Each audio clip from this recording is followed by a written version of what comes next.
May it be a light for you in dark places when all other lights. Hey guys, this is DCHL Devin here. This is DCHL Walker. And welcome to another episode of A Light in the Dark. And this is our question and answer videos where you guys post questions in the comment section below and we go ahead and answer them. This is very similar to the GBHL Speak Friend and Question, except these are shorter, and we also take questions in the community.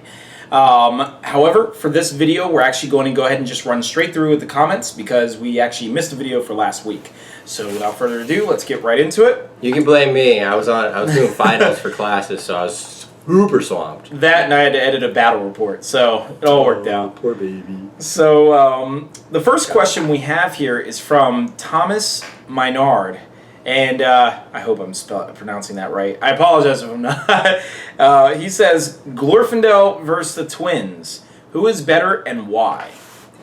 And I'm going to automatically say the Twins. I agree, the Twins. Yep. All right, so I guess I'll go first with this. Okay, how about you take the Twins? I'll fight for Glorfindel. All right, he's going to fight for Glorfindel. I'll fight for Glorfindel. All right, here's why it's obviously the Twins. All right. First off, for basically the exact same amount of points, because everyone takes the armor of Gondolin anyway, you get 2 heroes, double the might, double the threat. I mean, multiple heroic combats. Since when can you say Glorfindel can call 2 heroic combats in a single phase, 2 heroic moves in separate parts of the field? It's just a no-brainer. Now, you're talking about stat-wise, who's better? Okay, Glorfindel has an extra fight value, but in the world of heroic strikes, not really a big deal. Same strength, defense, actually the same.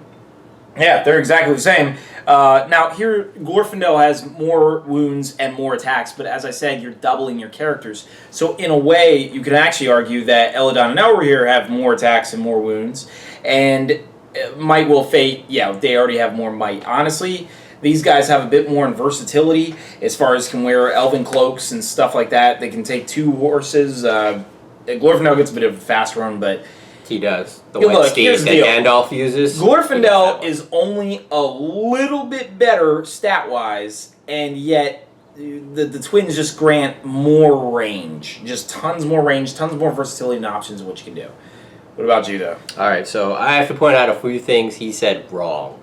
First off, so the defense on them is 5, right?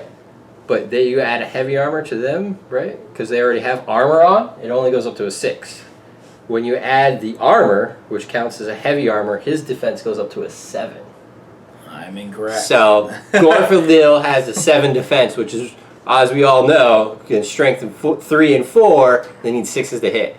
Or 6 is the wound, sorry. 6 is the wound. The extra fight, despite what he says, actually comes into a play more often than not. He's already at fight 7, so you're forcing your opponent, regardless of what hero they pretty much are, except for... a few heroes here and there that have a huge fight value. They need to spend that point, so they're wasting their point of might, whereas you can keep yours for wounding and that striking. He automatically has magic resist against ring wraiths that are all over the game, mind you, everywhere. Almost every evil army I fight against has a ring wraith or a shaman. He has magic resist. Magic resist is golden. So... can't go wrong there. He has an Elven Blade. He has Expert Rider, which the Twins don't have Expert Rider. No, that's true. Expert Rider is really good. He has a faster horse, which even if he says that's not that big of a deal, it is, because if he's running to grab those objectives, or he just needs that extra inch, so he can charge Cav, but Cav can't charge him back. So it's a very important advantage. So you just have to use him right. Plus, the Twins, after you deck them out with all their gear, are more points. But you do get 2 models. I'll give you that. It's actually kind of interesting. I like these where we play devil's advocate of each other. So I'm actually interested in what you guys think. Who do you think is the better hero? I guess if we give me and Walker give our personal opinions, based on what we said, actually Walker came up with some pretty good stuff. Yes, I was incorrect about the defense. And then if we're talking story-wise, as far as who's stronger story-wise... I don't think he said story. Glorfindel, Lord of the West, is clearly more powerful because he's a first-stage elf, whereas the Twins are half-elves. They're Elrond's sons. I mean, come on. Personally, I like that versatility and options. I'm going to go for the Twins, though I do submit that Walker came up with some excellent points to counter with. So, if you had to, would you still say, are you still being devil's advocate, or would you say the Twins? if you were just going for point value and I was trying to play in a tournament, I'd probably take the twins. The 3 extra points of might you can't go wrong with. Yeah, it's kind of hard to ignore. But yeah, honestly, extra points Glorfindel does have his advantages. He is definite. It really is going to depend on your list. If you're lacking on heroes that have might, then you're going to want more of it. And if you have tons of might already, then our argument of more might doesn't, it's like, okay, you could have an overabundance, I suppose. Yeah. But you might be lacking on the big named heroes. So you already have a bunch of captains and stuff like that are not really strong fighters, and you need that one to take on, big heroes, then Glorfindel is going to be your man. So it's going to be kind of like dependent on what your list is. But we prefer to make sure we have an abundance of might. So hence the twins for us. Yeah. So fine. So next question. Yep. It was good. Wild Warg Gaming. He says, "Hi DCHL. What do you think are the models that have the most underrated profiles or overrated profiles compared to how they perform in the books and movies?" Right. He was thinking Lurtz for underrated and Frodo for overrated. Yeah. Now Lurtz is the most common #1 choice for underrated. In fact, there's entire forums on the One Ring devoted to debating whether or not Lurtz is overrated, underrated. We're not going to get into those debates right now. We'll debate other guys. Yeah, and Frodo being overrated, I can understand that. Frodo really doesn't do anything. He can barely even put up a fight against Gollum yet, for some reason. Sam has to carry him to the mountain. Yeah. The Eagles have to save him all the time. So there's a bunch. I guess we'll go one at a time here. As far as underrated, let's start with that. Who should have done a ton better? Or actually, you know what? No. Actually, you know what? I can easily think of some that are overrated. Overrated. Okay. Yeah. So, first off, new Legolas.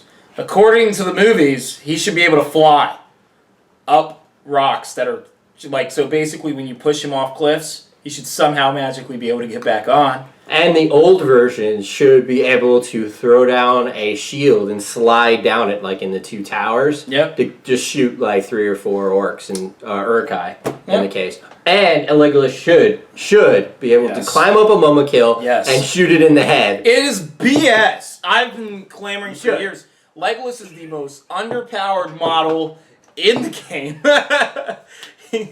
But if they made Legolas more powerful, they would have to make Gimli more powerful as well, because Gimli sits on orcs and wiggles them with his. Gimli should be able to take out well over more like Uruk Hai than Legolas should ever be able to take out. So Legolas should be able to do more other than shoot. He should be able to do gymnastics around the opponent. And by the new Hobbit movies, he should be able to do tons more. Maybe we'll add a whole turn just for him, a whole section in the game. He has a phase. Acrobatics. But in all seriousness, probably some more overrated ones who were probably made a little more powerful than they should have been. I think Dory the dwarf. He's got like 3 attacks, and he's got he's basically never considered unarmed and never suffers the -1 penalty. So basically, he has burly. And it's just like, wow, this dude is powerful. And I'm talking about the champion of Erebor here. I didn't see anything in the movie that warrants a beast. He really is very close to Dwalin's level compared to the other dwarves. So that's one. So I'm going to throw out one here, and people are probably going to yell at me for this one. Boromir, the captain of the White Tower. All right? We see him only in the extended edition, and he's only waving a flag back and forth. When he recaptures Osgiliath. Well, to be fair though, he recaptured Osgiliath though. No, but not by himself. He had help. He had an army. I don't think it justifies 6 might. I'm just saying. I don't think it justifies 6 might, because every time I fight him, I'm just like, how many might do you have? Are you serious? 6. That one's up for argument, because I think he's actually appropriate. I think he's a little overpowered. He should have 3 like everybody else. Wait. Remember, he means not overpowered. He's talking about overrated. Overrated. So basically stronger than what the movie portrayed him to be. Right, because in the movie they just portrayed him as flying the flag back and forth. They never showed him fighting at all during that time. Which if there was some cool epic like him slashing through some Mordor trolls or something, or like, taking down 12 orcs with a single blow, something. Yeah, but there's nothing for him. I'm going to run through this real fast. I think some other, and a serious note here, if we were to go underrated. I was looking for underrated. I'm just not sure which ones would be underrated. Oh, yeah, it's a bit tough. I guess Theoden. Nah, I think Theoden pretty much just stood around and he pretty much just got owned when it came down to his time. He's a glorious leader, but not a fighter. So he probably should have had some fighting rules of some sort. I think those are some that I can think of right now. As far as the books and the movies, a lot of the characters are pretty appropriate for what they can do. I'm running through these guys. I think Shelob's a little underrated. Yeah, I would imagine Shelob should have had more than one attack based on how she is. She should have a couple in the movie. I can understand what they're trying to go for. Is that she hits with that little stinger, and that's basically one attack. But she still has all the arms, and all normal spiders in the rest of the game get 2 attacks. Yeah, I think Shelob's underrated. You know what? As far as our rules go, especially for being like one of the ancient spiders. Yeah. Yeah, she should have definitely. She should have many attacks as a Spider Queen, I think. Here's another one actually that I'm kind of interested in is Gandalf. Now, Gandalf is not bad, okay? He's not terrible or anything like that. And as many of you know, he's very competitive in many ways. But he doesn't have the spells that he has in the movies. It's kind of weird because he fires lightning out of his hands in the movies. Or his sword, I'm sorry, at the Balrog. He fires blasts of light. Yeah. He can knock boulders. I guess that's Sorcerer's Blast, technically. Gandalf should be as powerful as the Balrog. Because he kills the Balrog. And if you actually do Gandalf versus the Balrog in the game, Gandalf loses every time. Because there's no way Gandalf can do that much damage. Exactly. I agree. That's kind of sad that you pretty much have to play a special minigame if you want Gandalf to go head-to-head with the Balrog. Yeah. He at least should be able to hold off the Balrog in some kind of way. Now, granted, there's the argument of, he could be way overpowered. And yes, I agree. It's just kind of like you just know for a fact, though, he feels like he should do more. When it comes to a magic caster, you're just picking Saruman off the back. Yeah. Other than that, I'd actually be interested in see what you guys think is underrated, overrated. I can't find any more that really stick out to me. Me and Walker are just kind of flipping through these pages. We were talking about Arwen. So she does one spell in the movies, at least. She casts the tidal wave that washes the ring wraiths away, which in the books is actually Glorfindel that does that. So I think she's overrated in the fact that she actually doesn't really fight that much. And in the books, she doesn't fight at all. Well, I mean, you have a strength 3, defense 3 character. Yeah. She's pretty weak, though. And 1 might, so... Yeah. And 1 attack. And so actually, they kind of represented that well. Yeah. I just don't think she should be a fighter. She's not. I would never throw this one into combat. Nature's Wrath, though, you need to be like right there. I think they should have gave her the tidal wave of forces or something. I'd have to say she's probably appropriate for what they did with her. Yeah, okay. Yeah. But I mean, this is just, they does too. But yeah, Legolas should be able to kill Mama Kill. Yes. Yep. I agree. Hands down. So, all right, next question. We're good now.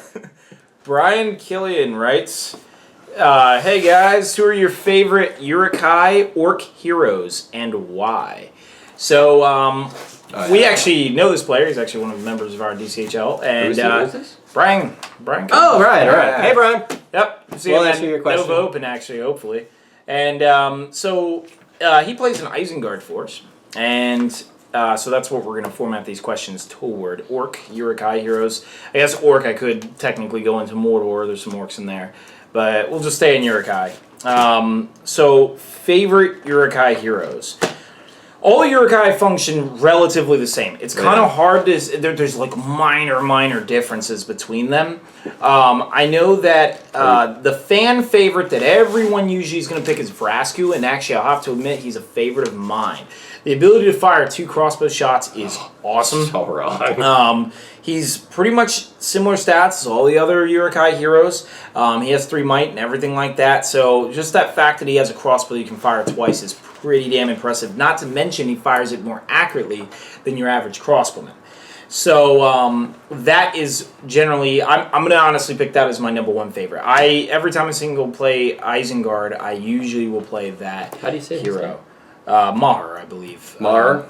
Yeah, Maher's another fan favorite. 'Cause He's really cool. Yeah. I like him because he makes your Uruk Hai scouts move 8, which means you can forego the cavalry needed. I would definitely do that. One warband with him with a bunch of Uruk Hai scouts just toasting through because they all move 8. That's pretty awesome. Not to mention, he is the only Uruk Hai captain or hero, named one even, with 3 attacks. So Ooh, yeah, he has 3 he attacks. actually has 1 less might than the others, but he has 3 attacks. So That's when you're awesome. looking at a model that is supposed to like just really get in there and attack fast, I mean, he's 8 inches naturally, so he's also quicker than average. But yeah, he hits pretty hard. He actually hits harder than Lurtz, which is kind of sad, really. Same number of points too. Yeah, I actually, honestly, and you'll probably hear this, and this goes into our most underrated, overrated stuff like that. Lurtz is not really recommended, in my opinion. I think I'd recommend him only. It is really hard to recommend him at all, actually. Didn't The we 1 do the point of might, points? yeah, The captain ends up being better. against the captain. Yeah, he basically Lurtz gets the extra point of might, which is you can't get out of the captain. Lurtz just but needs like some special Yeah. rule. yeah, he You know, just like, needs something. because most of the other named characters all have like a special rule. Lurtz is the only one that doesn't. Really. Yeah, it's really weird, and he's been like that since the beginning. Poor Lurtz. He does die though. Yeah, well, that's still though. He showed some strength of some sort, but yeah, I'd have to say as far as Uruk Hai Heroes, These yeah, two. Vrasku and Maher. If I have to pick my favorite, it's gonna be Vrasku. I would do those two first. Yeah. As And, far as of course, the shaman because you do the phalanx and everything like that. The shaman's a good all rounder. Are we doing some mortar stuff or? yeah, we'll run into some Mordor. So, from Mordor- pretty much he asked for favorite Orc hero as well. He doesn't play Mordor, but we'll go into it as well. What's your? Oh, you know what? I don't even need to flip to it. Shagrat, war leader.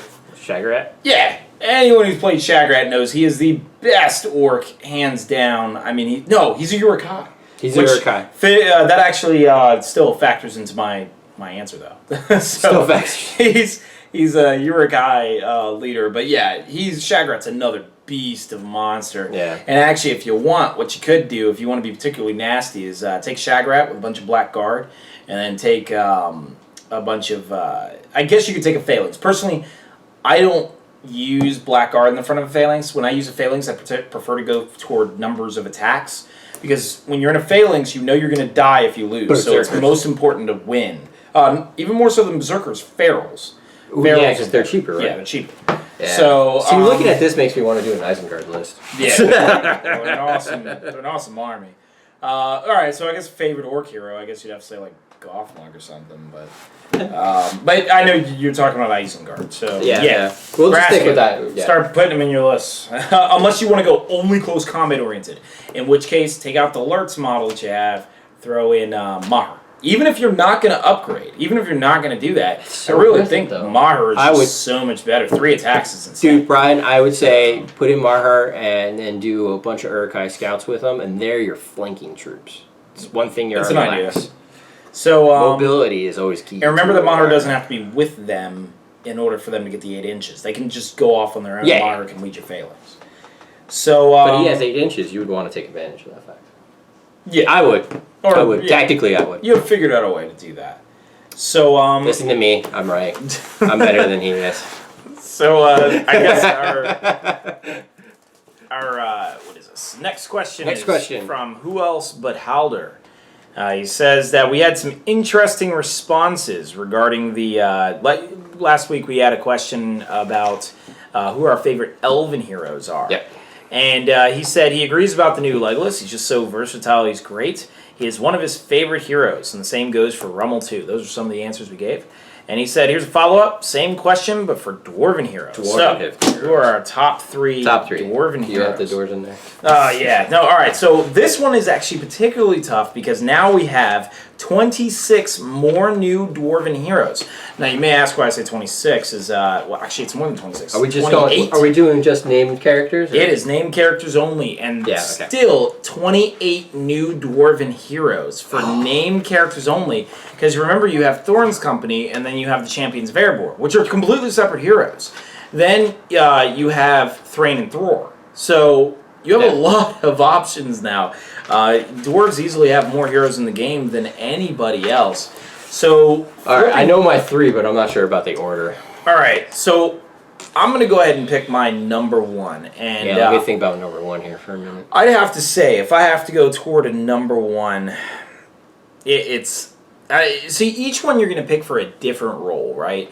But I tend to take this dwarf in every single list now, is Dwalin, the Champion of Erebor.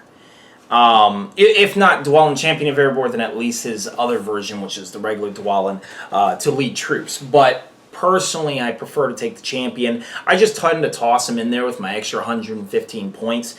I mean, this guy is pure just monstrosity. I mean, he's absolutely devastating with everything that he does. So yeah, definitely have to pick him. You're talking 3 attacks, 4 if you don't want to wield two-handed. He'll lose Burly as a result, but even if you decide to do that, he just hits hard. Strength 5 means he doesn't even need Burly half the time. So definitely one of your better combat dwarves. So I guess we could rank him down like that. Best combat dwarf in your opinion? Dwalin. So there you have it. I like the Thorin's Company version. Reason being is he's cheaper as far as points wise, and he's just as destructive. So it allows you to put in a couple more dwarves. Actually, it'll be 1, 2, 3, 4, about 4 to 5, depending on what you take. I would say Dwalin. I ought to include him in any of my Dwarven forces, leading some like Iron Guard or Now, Warriors. if you want a close second, all right, if you have to pick a close second, King's Champion. The reason why is because he not only brings a lot of powerhouse, practically the same stat line, just without Burly and such, but he also brings 2 flags with him as well. Oh, yeah, 2 banners, which is, you can't ignore such a pain in that. the butt. So, if you're building a list and you don't have banners already, I'd recommend the King's Champion over Dwalin, simply because the King's Champion does the same job. But we're with just support. talking about named characters right now. Well, it says heroes. Oh, okay. I guess. So I guess we'll just throw in the King's Champion, but if you're just talking about named, then Dwalin. So, second hero, let's go with maybe a support style hero. I mean, the dwarves have a lot of support heroes, and in that case, I'm gonna say personally, this is gonna sound really weird, but I've always been a fan of Ori. Ori or Floy. I'm going to go with Ori, and I'm going to talk about the old Ori, not the new one. The new one is great. He's fantastic, especially when you have Thorin's Company around him. But the old one, just a small amount of points, and he has this ability, this nifty little trick where every time he rolls a 6 to hit, it's an auto wound. That has come to me so many times, especially since he fires twice. I generally will use 2 points of might, and the best part is that if he kills like monsters and heroes, then he'll gain that back. So he's just really nifty. Yeah, just shoot at ring rays with him. He's just kind of cool, and the fact that he just needs a 6 to hit. So I roll a 5, mighty to a 6, and then almost knocks it off the table. But I roll a 5, mighty to a 6. I mean, he's just kind of fantastic in that way. What do you think? So my second choice overall, I'm getting a little off. You're doing it a different way. Anyways. Oh, yeah, do it your own way. I was just saying, this is heroes I pick all the time. So. Doran. From Doran's folk. The Doran, king of the dwarves, founder of his line. He is my first pick. He is just so awesome. He not only has a great fighting ability, he also adds tons to your Dwarven army. And you can basically make your entire Dwarven force fearless. And just be like, haha, they automatically pass all courage tests. Oh, look at that giant cave troll and everything. Thorin makes your army fearless? Yeah. No, you're talking about Durin. Oh, who did I say? You said Thorin. No, I didn't. Did you? I? Okay, well, Anyway, you meant Durin. Durin. King of Khazad-dûm. Yeah. I was like, oh, wait, how does he make him fearless? I might have said the wrong thing. I do that Yeah. all the time. But, yeah. For 2 points per model, you can make him Hearthguard and pass all courage tests on the battlefield so long as he's alive. Awesome. Because, oh, look! That troll army's coming towards me. I don't really care. Oh, that ring wraith has his awesome bubble of -1 courage. Yeah, that's nice. Good luck with that ring wraith. Let's see how you go against Dwarven Steel. Because it hits you in the face. Well, actually, that leads into my number 3 pick, and actually probably should be bumped up to number 2, really, and bump Ori back down, because this is a pick that I'm always selecting, and that is the old Balin, like the one that came out decades ago or whatever, the one who can take Durin's axe. He's from Durin's folk. The reason I choose him is because he is so effective for what he does. He gets a lot of Durin's strength, but at half the cost, and he is just a must pick. As soon as I pick Durin's folk, I tend to pick Balin with Durin's axe. I immediately just go for him, and he's the first hero leading my guys, and then like a King's Champion is a second thought. So Balin, Son of Fundin, is definitely my second pick. So for me, it is Dwalin, Balin, and Ori. So I'm going Dwalin, Doran, and then Morin and Dar. Or am I saying that? Dar? Oh, Murrin and Drar. Drar. Oh yeah, he played a crushing loss in a battle report. Crushing loss? Whoa. You got lucky with one shot that and then I rolled miserably with my Goblin. Oh, we're giving spoilers. If you guys haven't seen it yet, see the go Goblin check out the fight. Goblin Town fight. It was pretty epic there. Yeah. It was pulling some awesomeness. But they offer both 2 characters, Murrin and Durin, right? Murrin and Drar. Drar. So he's got the name right in front of him. Durin, Drar, words, Middle Earth, whatever. They are awesome as far as they're just by themselves, but they make your Dwarf Warriors and Rangers Strength 4 for an extra couple points, which, fighting against everything, Dwarves just stand there and take so much damage. There's nothing wrong with making them Strength 4 so they can dish out more damage to their opponent. So you can kill them faster than they can kill you, because it takes forever to roll all those 6s to kill them all. All right, well, we're going to go ahead and move on to our last question for this video, and it's coming from Paulo, and his question is, well, first off, he says he supports us even if there is no wall, and what he means by that is the fact that we still don't have our green screen. We actually have the green screen. We have the green screen and all the lighting. And he was just wondering... Did you actually get it in the mail? Yeah, no, it came in. Oh, awesome. We have everything, but the problem is you have to like sit like 10 feet away from the green screen when you film using a green screen. There's a lot of little different tricks and stuff like that. Otherwise, your green screen comes out all wrong. And so we're just looking for the space to do that. Space. But he says he'll support us even if we have no wall or anything behind us at all. So that's awesome. Good. We still have wall. And he says, basically his real question is, our opinion of a map campaign or something of the sort. So this is actually more your domain. This is my domain. So I've been really busy, but we wrote up a warbands campaign using the warband rules. We switched them up and changed it a little bit so they can go to larger battles.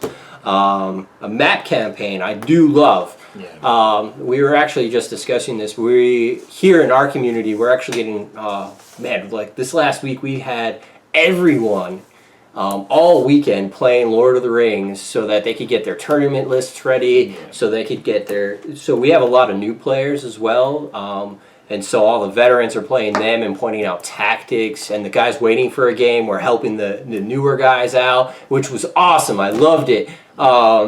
Map campaign. So Devin and I were talking before we did this video, and I was like, hey, we should do a map-based campaign so that way we can, have a little bit more structure. Well, now we get to fight these guys and do all these different things and like maybe post it up on the web or do something cool so you can see as the weeks go by which forces are destroying other forces and things like that. I'm a big fan of map-based campaigns. You have to have a theme.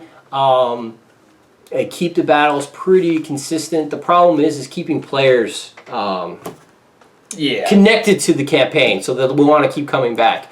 People tend to lose interest. I would say if you're going to run a map-based campaign for your first time doing it, do it 4 weeks long.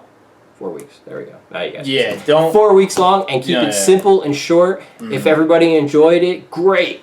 Then you could do another one, like take a week break. Hey guys, we're going to do another one. And then do another one. Maybe change up some rules, add some cool things. You can do a lot of stuff. You can get really in depth. You could have, like an RTS, like if you play on the video games. do something like that where you build structures so you can build certain types of troops or arm out your troops differently. You can get really in depth. Different territories can have special rules that add to your army. The only or thing, you can keep it really, really simple, whereas actually, you control these areas and then... I can keep going. Yeah, go ahead. No. It's just actually I wanted to, before you strayed too far away from it, is just my 2 cents on the whole 4 weeks thing. There's 2 pitfalls that map campaigns fall into every time. Yep. And number 1 is they take way too long. And you have to have a way to speed it up. You need to be able to take a territory every turn. Something needs to shift every single turn. It's like watching a movie. You know, you don't want to sit there and watch it and 40 minutes later nothing's happened. Something needs to change every single time. And number 2, a lot of things that kill map campaigns is a single person playing a single army. In my experience, what happens is one player become unavailable. Yeah. If that player is unavailable, then you can't invade them. So you have to have like someone else take their spot. But then that card generates problems. What you need to do is have a group man a army. So anyone in that group is Rohan, or anyone in that group is Mordor. You could even keep it simpler. Good, evil. Yeah. Bam! You could do it that simple. You could do factions. You can get more complex. It really depends on your community. Talk to the rest of the people in the area. See what really drives them to play a game. It could be, you could do a scenario-based campaign, which are quite a bit of fun. So you can also, if you're doing a map-based campaign, since we're just sticking kind of to his question there, you could do, if like Devin's talking about, the interest or somebody becomes unavailable or things like that, doing factions, but also have everybody have a good and an evil army, going back old school here. So that way, you don't think that lend too much toward like conflict of interest? Like, nah. Ah, well. You're all there to have fun. So long as you write something in the rules that talks about, you know, what you can do and things like that, that's fine. I mean, it's really all about having fun anyways. And the map campaign is just an excuse to play games, which we all love anyways. So I mean, you just want the map campaign to go right. And map campaigns do tend to fall into those 2 pitfalls. So just make sure you do that. Like, make them go very fast. Make it so that, don't make it so you have to keep trying to attack the same territory over and over and over again. I've seen some campaigns where you could only kill a maximum of a certain amount of points when you're in the territory. And that made it drag forever. And or your reinforcements come in too fast or something like that. And so one idea we had was you always have a set amount of points no matter what whenever you invade into another territory. yeah. That kind of goes against the traditional, like, keeping track of how many points are in each spot, but you avoid landslides, which is basically, as players start to gain momentum, there's, like, no chance. The players on the losing end are like, well, why am I even playing? I'm just basically still playing just for me to lose. Well, if they know they always have 700 points, no matter what, then they might feel like they can make a comeback, which keeps them interested. Yeah. So, just another idea. So just to leave some final thoughts on good ways to do your first map-based campaign. Keep it 4 weeks long. Get the number of players you're going to have. Say like you're going to have 4. Make it 8 territories. Just double the number of territories that can be claimed, because it'll keep it fast and simple, and people will be fighting back and forth. Keep it, you know, to a certain number of points too. Every game is a certain points, and you roll for the mission. Whoever's attacking gets to choose how they attack. So maybe they get the +1 to their dice roll or something. I mean, I could go on and on for days. Well, unfortunately, campaigns. We will have we to can go keep going. No, don't cut me off. I let you to. talk all the time. No, he does. He does. And I don't mind it, but the thing is, we'll have to end this video. Our promise is to keep these videos shorter, so that way, you know, just easy to watch really quick. But in our next videos, you will see us rediscuss this. If you guys have any more specific questions, even about map campaigns and or other different styles like battle companies and stuff, because we do actually have our own version of battle companies. Which we still need to play. Yes, that will be coming as well. Then just ask us and put more questions below. I'll be happy to answer them. If there's enough of them, we can always do like a whole video of all campaign editing stuff. I can do that on my own. I don't need you. There you go. I just need your camera, man. All right, guys. Well, thanks for watching. Definitely like our Facebook page and check out the website for all details on all our events, especially Nova. GBHL is coming, and actually, we've even gotten emails from a Hobbit League from Canada, which is also joining in. We got a bunch of people who represent Team USA. The GBHL thinks that they can easily take us down, but that ain't happening, guys. Yeah, we will crush you. Yes. Well, I will crush you at least. We'll see what happens. I'm training the rest of our soldiers. We will be ready. Also, make sure to watch out for final updates. The version of the rules and everything that you see online right now is a draft, technically. The last update will be up later on this week, and that will be the final version. There are changes that have been made even to the Grand Tournament. Minor ones, but still changes. So look out for that. So, see you guys next time. Later, guys.